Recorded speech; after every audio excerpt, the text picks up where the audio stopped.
शङ्करं शङ्कराचार्यं केशवं बादरायणं सूत्रभाष्ये कृतो वन्दे भगवन्तो पुनः पुनः। ईश्वरो गुरुरात्मेति मूर्तिभेद विभागिने व्योमवद्व्याप्तदेहाय दक्षिणामूर्तये नमः। श्री दक्षिणामूर्तये नमः। ओम।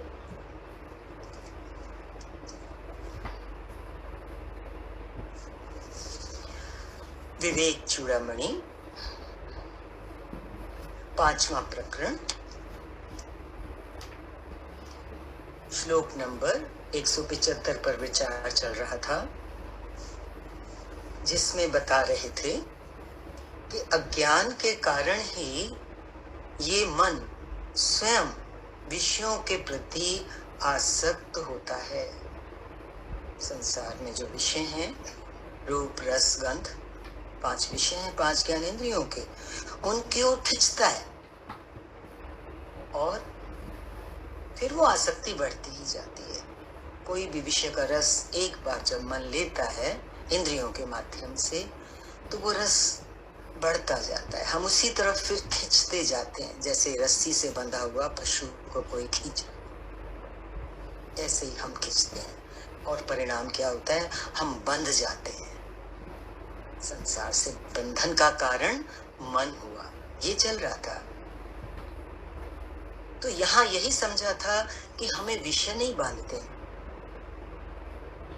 विषय नहीं बांधते, हमारा मन उधर आसक्त होता है और संसार से, संसार के विषयों से बंध जाता है। तो चर्चा चल रही है मनोमय कोश के ऊपर। उसी क्रम में अगला श्लोक ले रहे हैं, श्लोक नंबर 176।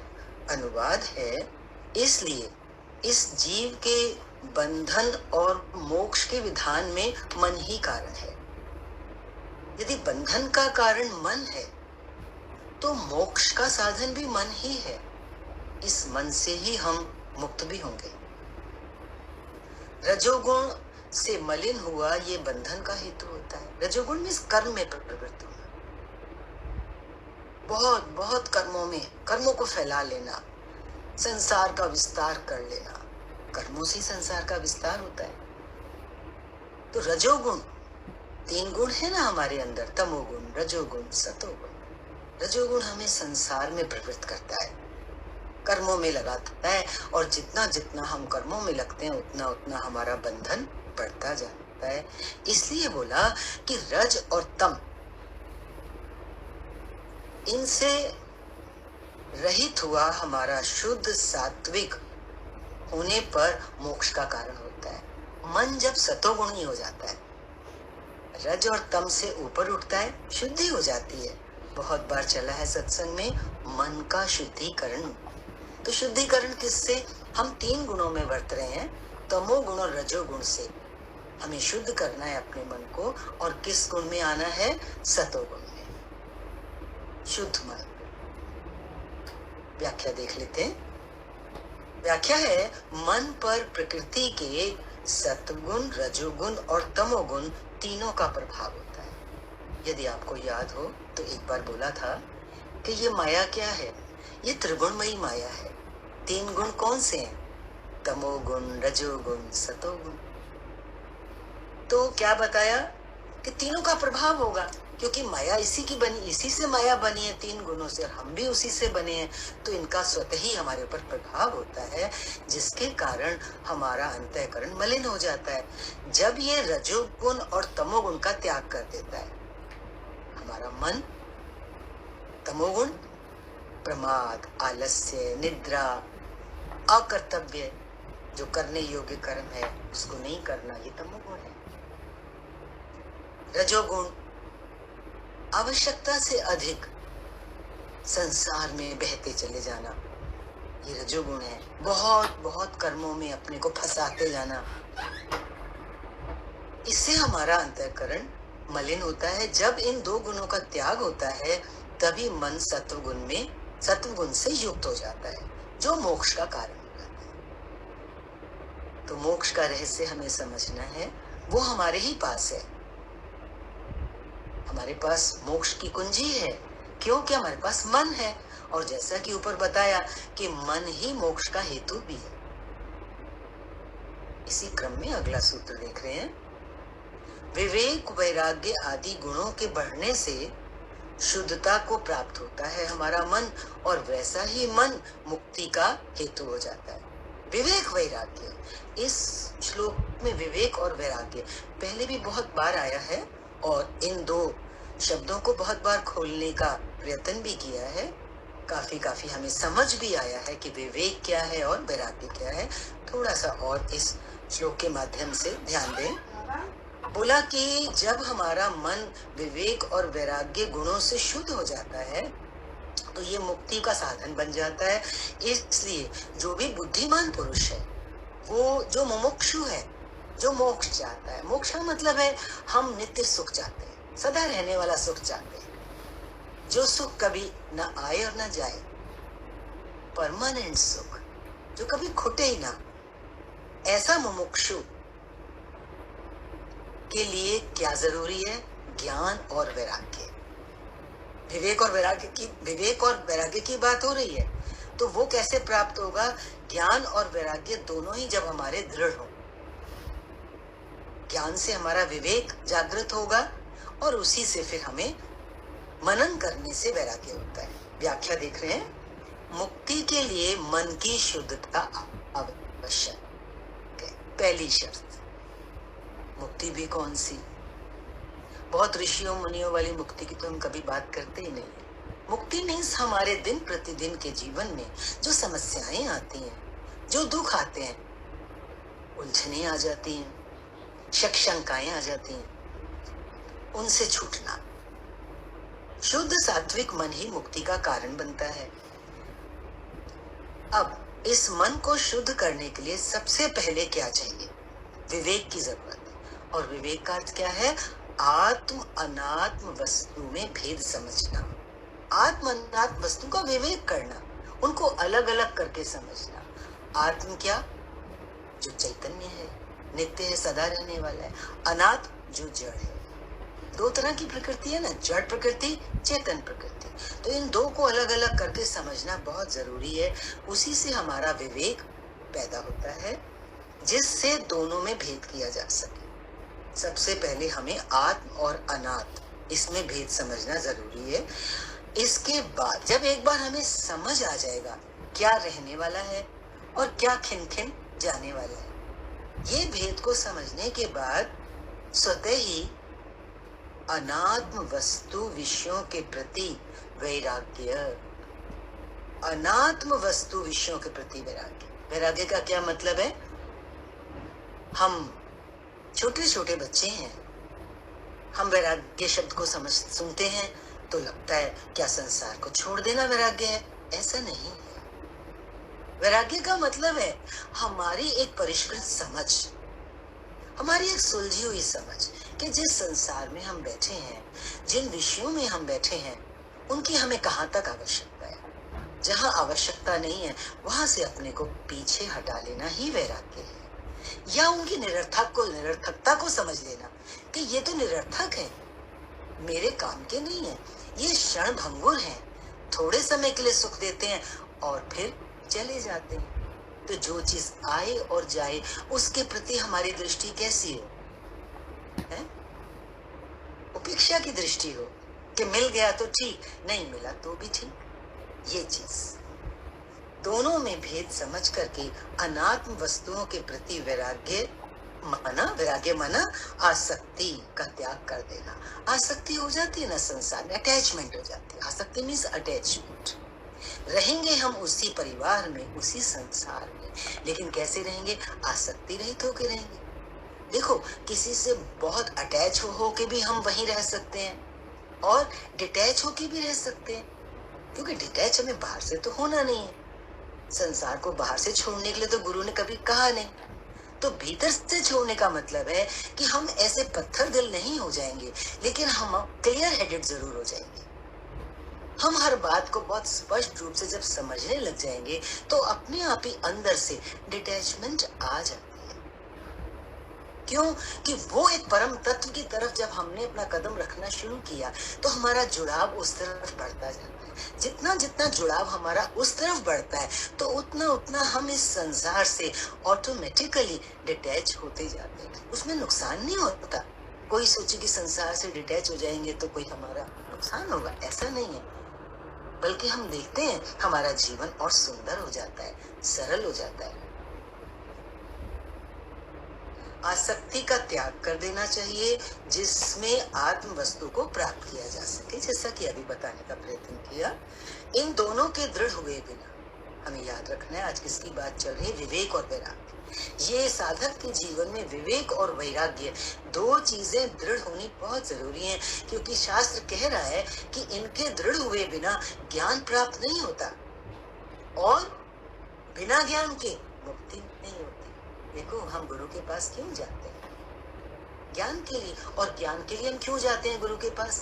ताकि हम मुक्त हो सकें। और मुक्ति का जो व्यवहारिक सरल, हम लोगों के लिए सरल मीनिंग्स चाहिए ना। मुक्ति का मतलब यही है कि रोज रोज दिन प्रतिदिन क्षण क्षण हमारा मन जो परेशान होता है उससे उठना, सदा के लिए शांत हो जाना। तो वो शांति कहाँ मिलती है? वो भीतर है। शांति तो बाहर है नहीं, हम बाहर खोजते हैं। मोक्ष प्राप्ति की इच्छा वाले के लिए ये बहुत ही जरूरी है। तो विवेक वैराग्य की अनिवार्यता को हमने यहाँ समझा। इसी क्रम में ले रहे हैं अगला श्लोक। मन नाम का भयंकर व्याघ्र, व्याघ्र कहते हैं ना टाइगर को, बाघ को, विषय रूप वन में, विषय कहाँ है? संसार में घूमता फिरता है। ये संसार सारा किससे भरा हुआ है? विषयों से।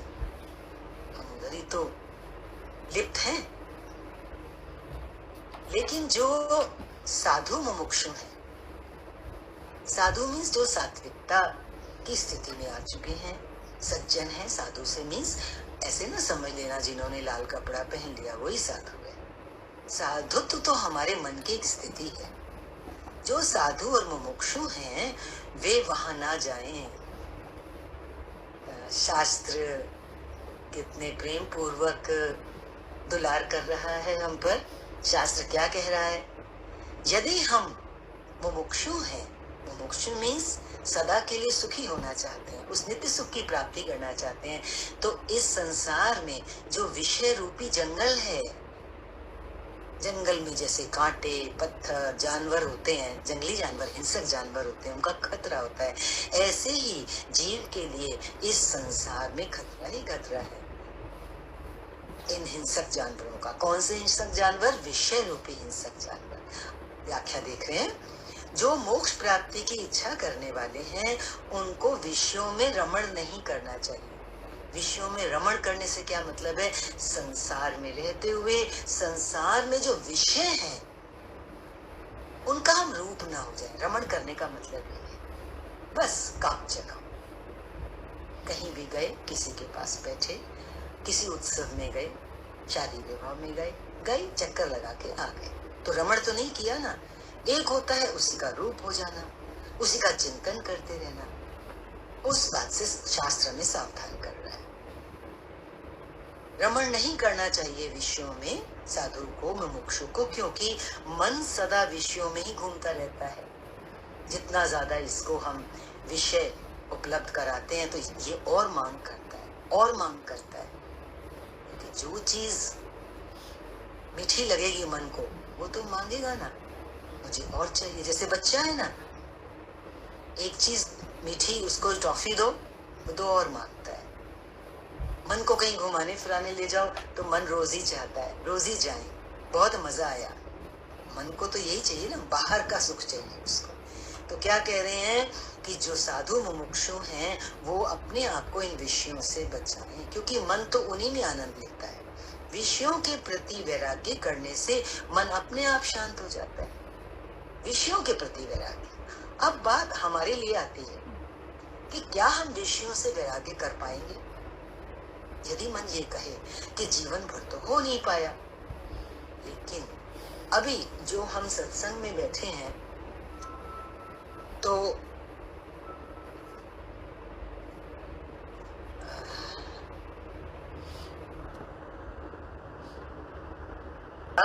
विषयों के प्रति वैराग्य करने से मन अपने आप शांत हो जाता है। तो क्या बताया विषयों के प्रति वैराग्य कैसे होगा?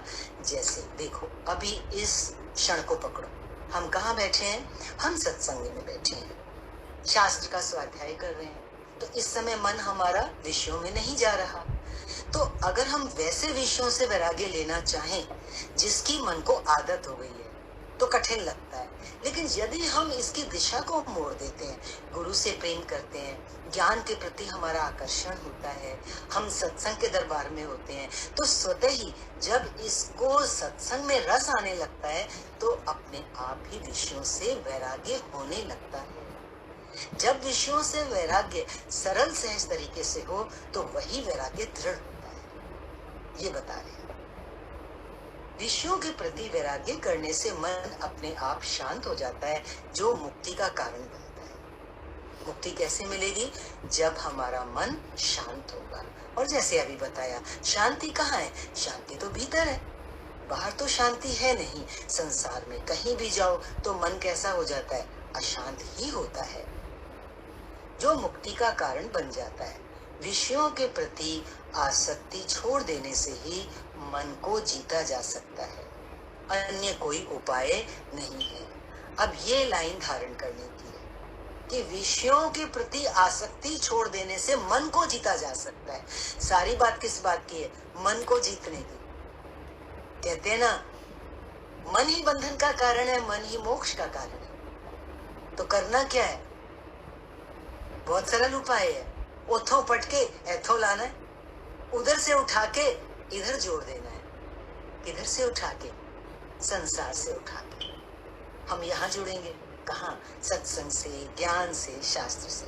अन्य कोई उपाय नहीं है।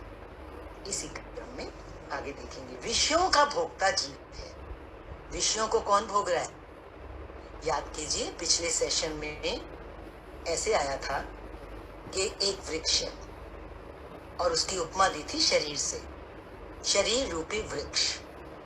उस वृक्ष पर दो पक्षी बैठे हैं, एक नीचे की डाल पर बैठा है और एक ऊपर की डाल पर बैठा है। जो नीचे की डाल पर बैठा है वो फलों का भोग कर रहा है, जो पेड़ पर फल लगे उनको खा रहा है, और जो ऊपर पक्षी बैठा है वो उस नीचे वाले पक्षी को सिर्फ देख रहा है। नीचे वाला पक्षी कौन है? जीव।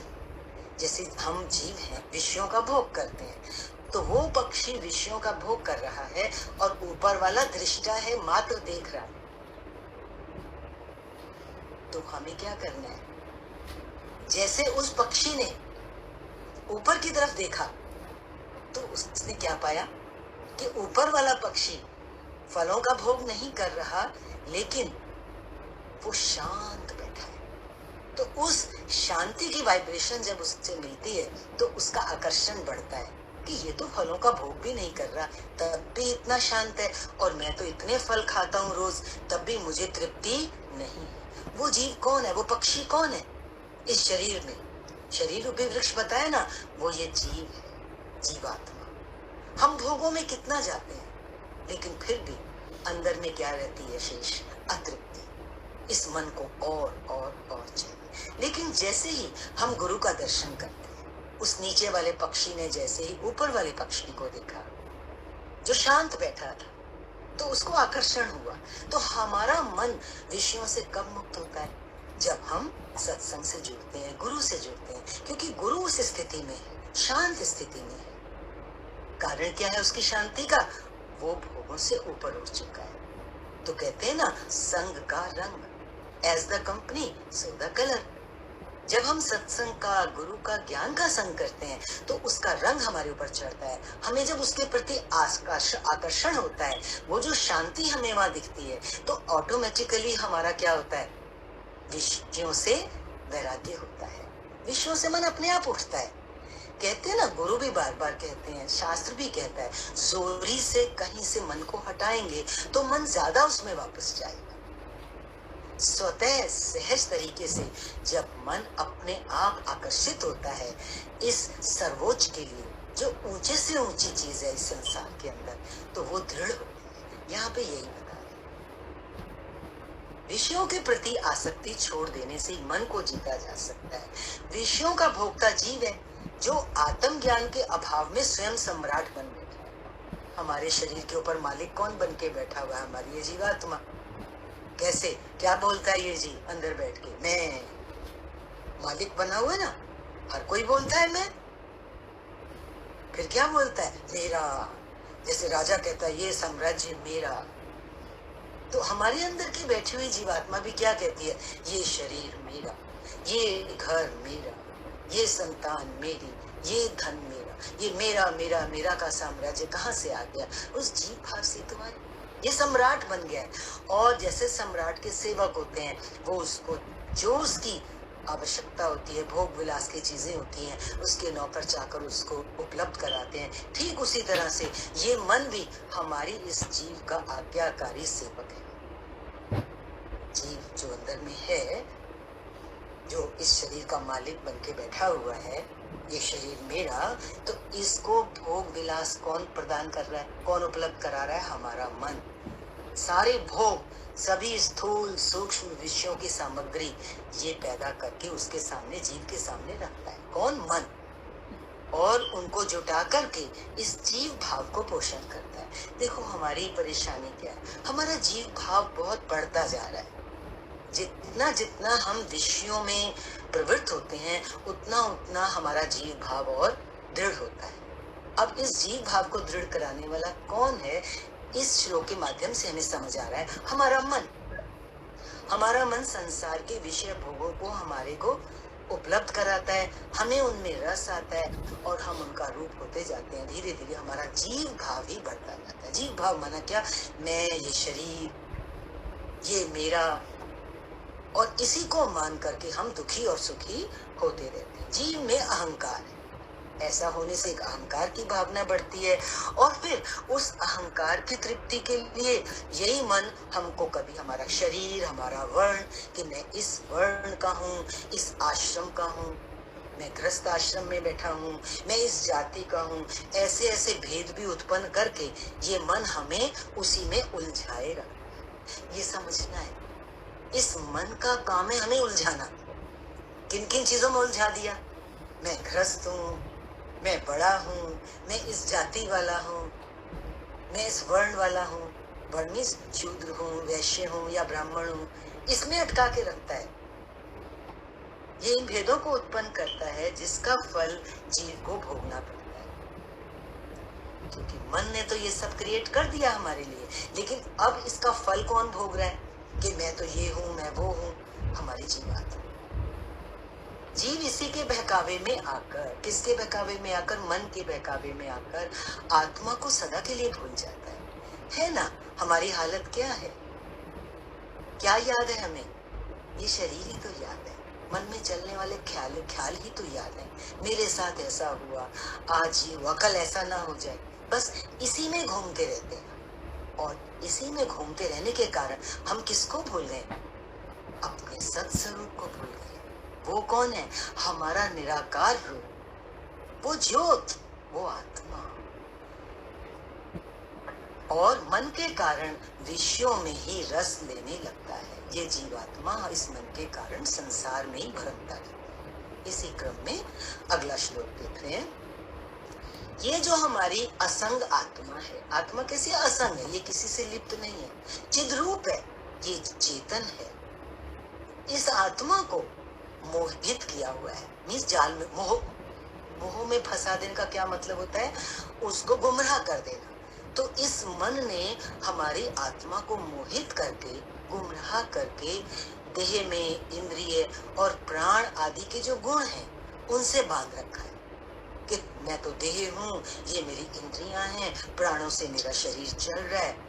और इसी मन के कारण हमारे अंदर मैं मेरा का भाव जो उत्पन्न हो गया, उसी से हम कर्मों में और फिर कर्मों में प्रवृत्त होते हैं और फिर कर्म करते हैं तो कर्म का फल भी होता है। फिर उन कर्मों के फल में ये जीव जो है निरंतर भटकता रहता है। शास्त्र जो चीज बता रहा है व्यावहारिक जीवन में भी तो हम देख रहे हैं।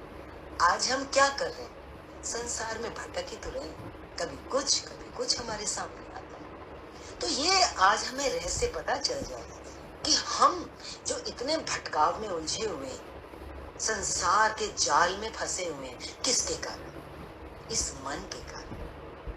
क्योंकि इस मन ने हमारे अंदर इतने भेद पैदा कर दिए हैं कि भेदों के कारण हमारी जो चिद रूप आत्मा है, जो असंग आत्मा है, वो जो निराकार ज्योत है, वो ढक गई है, ढक सी गई है। ढक तो उसे कोई नहीं सकता, वो तो इतनी व्यापक शक्ति है। लेकिन फिर भी ये मन भी तो उसी से पैदा हुआ है। कहते हैं ना, मन तो ज्योत स्वरूप है, इसने उसको ढक दिया। अज्ञान ने हमारे उस ज्ञान स्वरूप को ढक दिया। व्याख्या देख रहे हैं, इस मन ने ही उस शुद्ध असंग और चिद रूप आत्मा को विषयों की ओर आसक्त करके, इसे मोहित करके, जाल में फंसा के, गुमराह करके, इसे शरीर, इंद्रियां और प्राण आदि के गुणों से बांध रखा है। जैसे पशु को रस्सी से बांध रखा, ऐसे ही इस मन ने हमें बांध रखा है और इसे ये अपना स्वयं का स्वरूप भूलकर अपने को अहंकारवश मैं मेरा आदि कहना। यही तो स्थिति है हम लोगों की। मनुष्य की स्थिति क्या है? जब तक हम जीव भाव में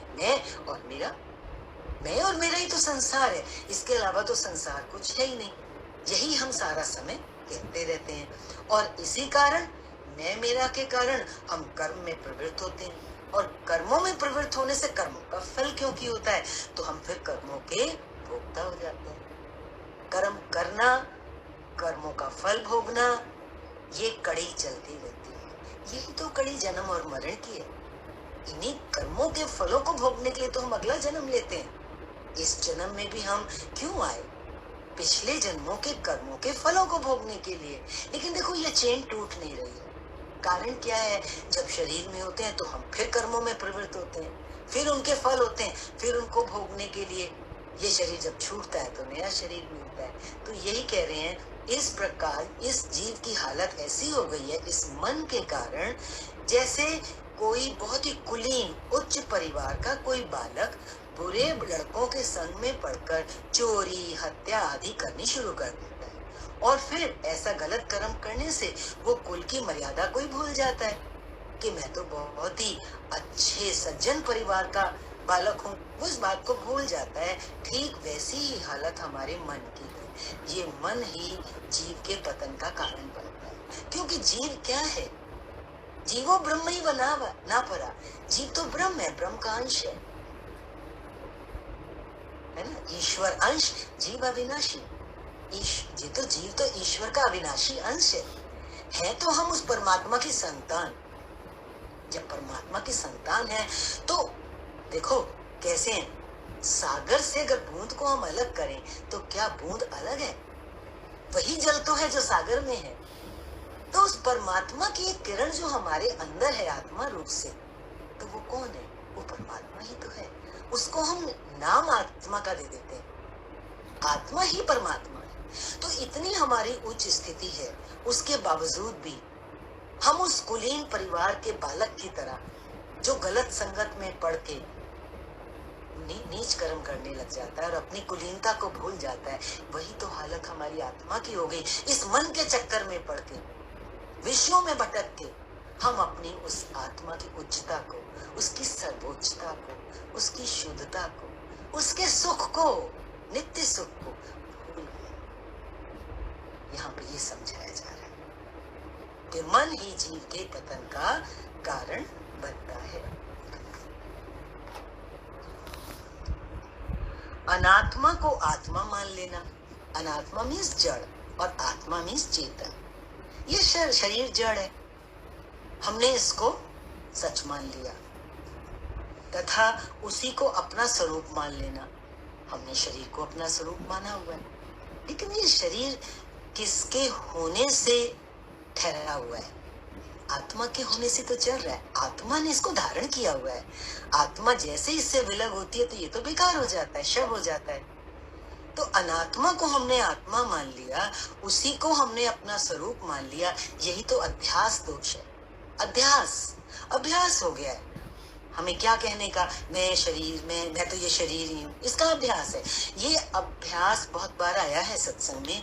ये अभ्यास कि मैं शरीर हूँ, ये जन्मों से क्योंकि हम अभ्यास करते आ रहे हैं, इसी को अध्यास कहते हैं। और ये अध्यास दोष है। दोष माना एक बुराई है जो हमें सत स्वरूप से दूर करती है, जिसके कारण मनुष्य को जन्म मरण रूपी संसार का दुख भोगना पड़ता है। ये अध्यास कि मैं शरीर हूँ मन के द्वारा ही कल्पित है।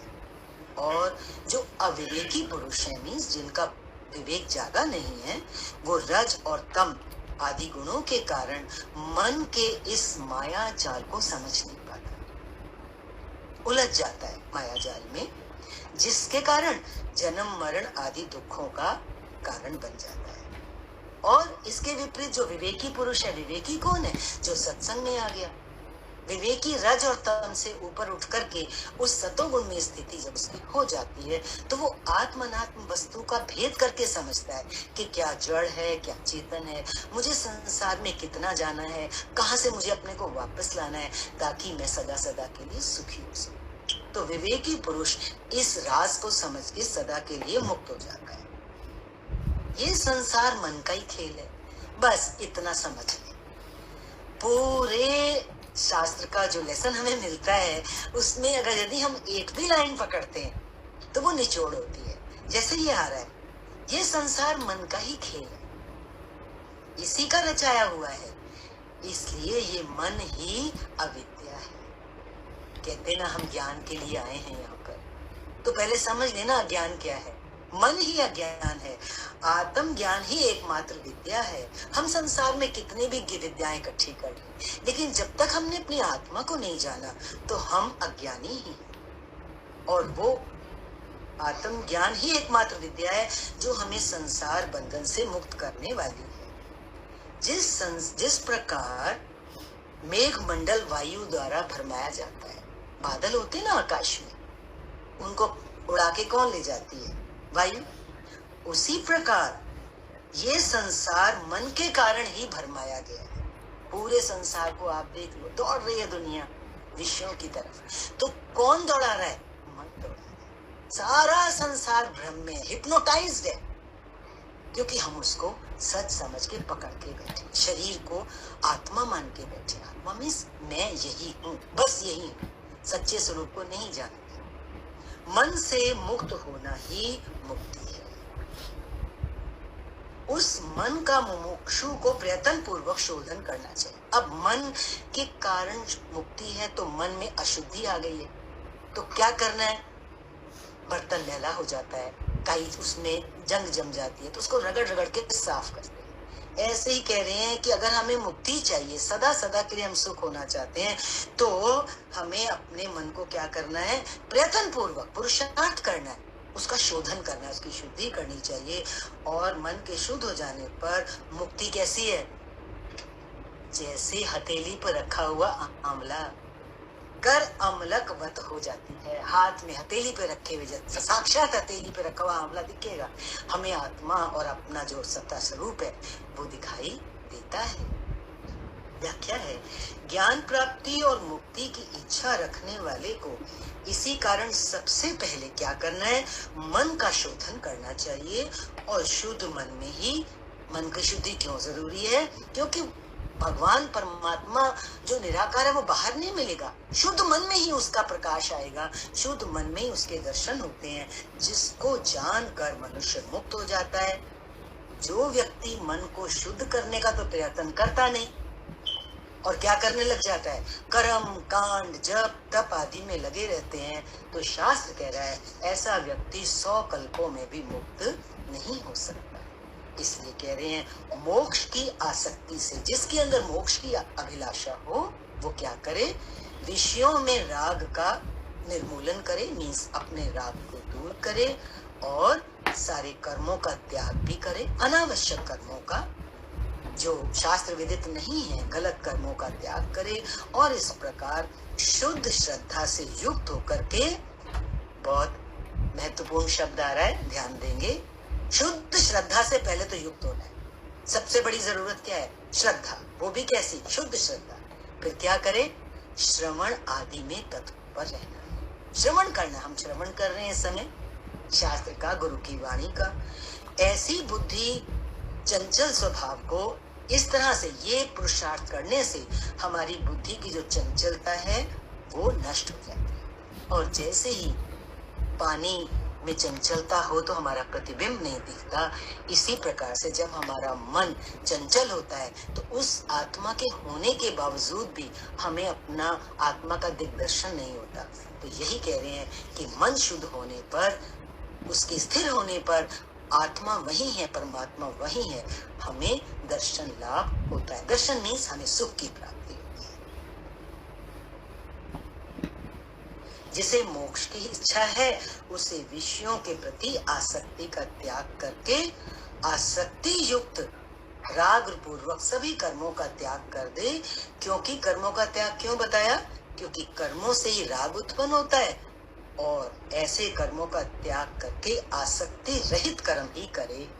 आसक्ति रहित कर्म कब होते हैं? जब हम गुरु के निर्देशन में अपने जीवन को चलाते हैं, जैसा गुरु ने कहा वैसा किया। आसक्ति रहित कर्म ही करें और शुद्ध श्रद्धा युक्त होकर गुरु के वचनों का श्रवण करें, मनन करें। इसी से वह अपने चंचल स्वभाव स्थिर करके उसे आत्मचिंतन में, किसे? मन को आत्मचिंतन में लगा सकता है। मनोमय कोश भी आत्मा नहीं हो सकता। सारा मनोमय कोश पर चला। अब इस मनोमय कोश के अंतिम श्लोक में शास्त्र हमें क्या बता रहा है? क्योंकि हमने पहले भी समझा, शरीर चेतन नहीं है, आत्मा नहीं है। शरीर के बाद बताया था प्राण भी आत्मा नहीं है, क्योंकि शरीर भी जड़ है, आत्मा भी जड़ है। और यहाँ कह रहा है शास्त्र, मनोमय कोश भी आत्मा नहीं हो सकता, माना ये भी जड़ है, क्योंकि ये आदि और अंत वाला है, परिणामी है, दुखात्मक है। मन के कारण ही सारे दुख होते हैं, तो ये आत्मा नहीं हो सकता। और स्वयं जीव का विषय है, जीव की सत्ता मन के ही कारण है। पर आत्मा स्वयं दृष्टा है। जो ऊपर बैठा हुआ पक्षी है वो क्या है? वो परात्मा है, परमात्मा है। और जो जीव है वो क्या है? वो विषयों का भोगता है। तो मन तो विषयों को लाके देता है ना जीव को, इसलिए मन भी आत्मा नहीं हो सकता। मन दृश्य है पर आत्मा दृष्टा है। दृष्टा कभी दृश्य नहीं हो सकता। आत्मा, परमात्मा जो है वो कभी दृश्य नहीं हो सकता, क्योंकि वो दृष्टा है।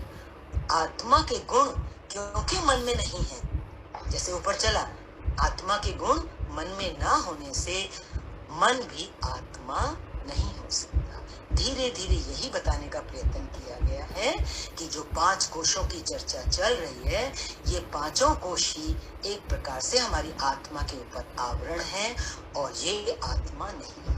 शरीर आत्मा नहीं है, ये कोश, अन्नमय कोश आत्मा नहीं है, प्राणमय कोश आत्मा नहीं है, और मनोमय कोश भी आत्मा नहीं है।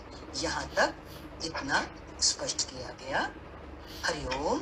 शांति शांति शांति। ओम पूर्णमदः पूर्णमिदं पूर्णात् पूर्णमुदच्यते पूर्णस्य पूर्णमादाय पूर्णमेवावशिष्यते। ओम शांति शांति शांति।